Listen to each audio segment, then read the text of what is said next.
नमस्ते दोस्तों। आज मैं आपको एक ऐसी कहानी सुनाने जा रही हूँ जो दिल को छू जाती है। ये कहानी है प्यार की।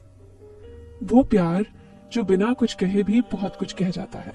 नाम है हमारी नायिका नायक के, राधा और सोनू। राधा एक छोटे से शहर की साधारण सी लड़की थी। दिल्ली के पास एक कॉलेज में B.Ed की पढ़ाई कर रही थी।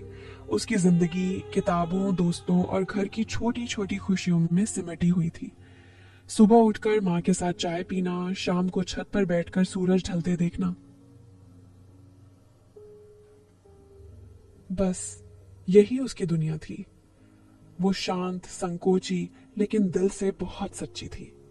सोनू दिल्ली में एक छोटी सी IT कंपनी में काम करता था।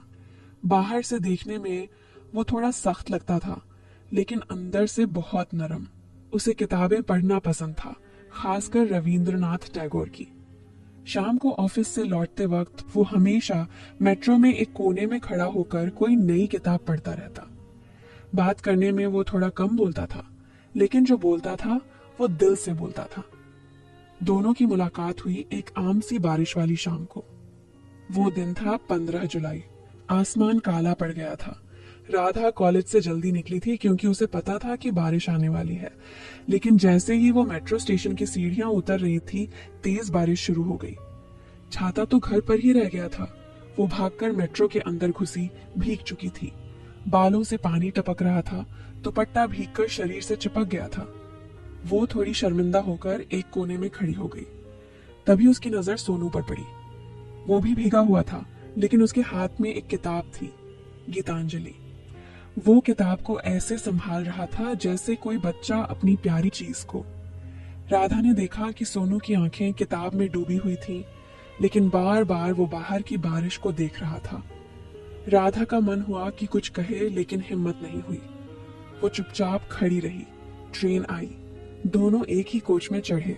भीड़ थी, लेकिन सोनू ने अपनी किताब बैग में डाली और राधा को अपनी तरफ से सीट दे दी। राधा ने थैंक यू कहा, बहुत धीरे से। सोनू ने बस हल्के से मुस्कुराकर सिर हिलाया। ट्रेन चल पड़ी। बारिश की बूंदें खिड़की पर टकरा रही थी। राधा ने देखा कि सोनू की शर्ट भीगकर पारदर्शी हो गई थी। वो थोड़ा असहज हुई, नजरें नीचे कर ली।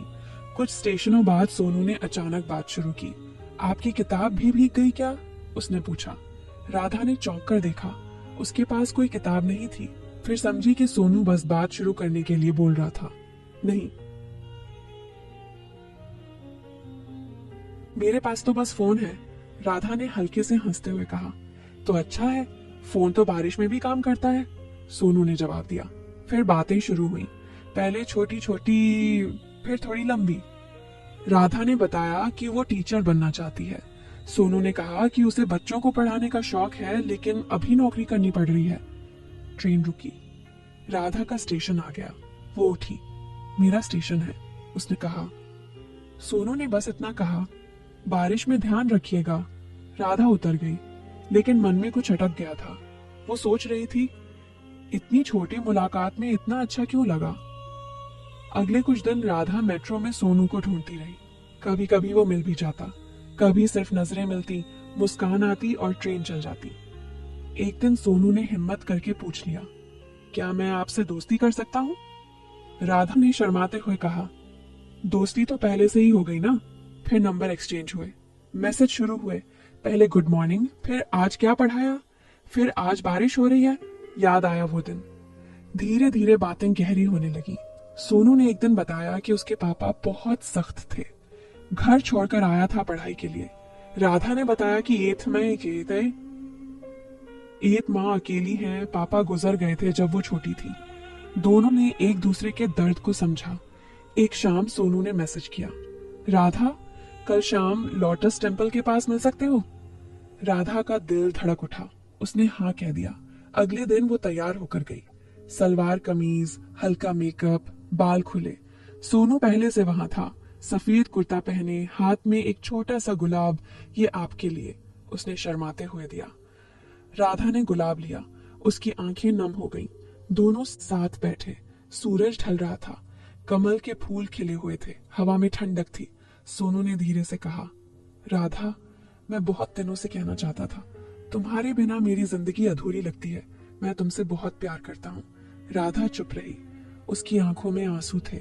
फिर उसने बहुत धीरे से कहा, सोनू, मुझे भी तुमसे बहुत प्यार है, लेकिन मैं डरती हूँ। परिवार, समाज। सोनू ने उसका हाथ थामा। मैं वादा करता हूँ, मैं तुम्हें कभी दुख नहीं दूंगा, हम साथ मिलकर सब संभाल लेंगे। राधा ने सिर हिलाया। दोनों ने एक दूसरे को देखा। उस पल में दुनिया रुक गई थी। फिर महीनों बीते। सोनू ने राधा के घर वालों से बात की। पहले तो मुश्किल हुई, लेकिन राधा की माँ ने दोनों का प्यार देख लिया। उन्होंने हामी भर दी और एक सुंदर सर्दियों की सुबह राधा और सोनू ने साथ जिंदगी शुरू की। छोटी सी शादी, सिर्फ करीबी लोग, लेकिन दोनों के चेहरों पर जो खुशी थी वो किसी भी बड़े समारोह से कम नहीं थी। आज भी जब बारिश होती है, राधा और सोनू छत पर बैठते हैं। सोनू राधा के बालों में उंगलियां फिराता है और कहता है, याद है वो पहली मुलाकात? राधा मुस्कुराकर जवाब देती है, हाँ। बस एक मुलाकात थी, लेकिन दिल ने जिंदगी बदल दी। दोस्तों, प्यार वो नहीं जो दिखता है, प्यार वो है जो महसूस होता है, जो बिना शब्दों के भी बोल देता है। अगर आपको ये कहानी अच्छी लगी हो तो लाइक, कमेंट और सब्सक्राइब जरूर करना। मिलते हैं अगली कहानी के साथ। तब तक अपने प्यार को संभाल कर रखिएगा।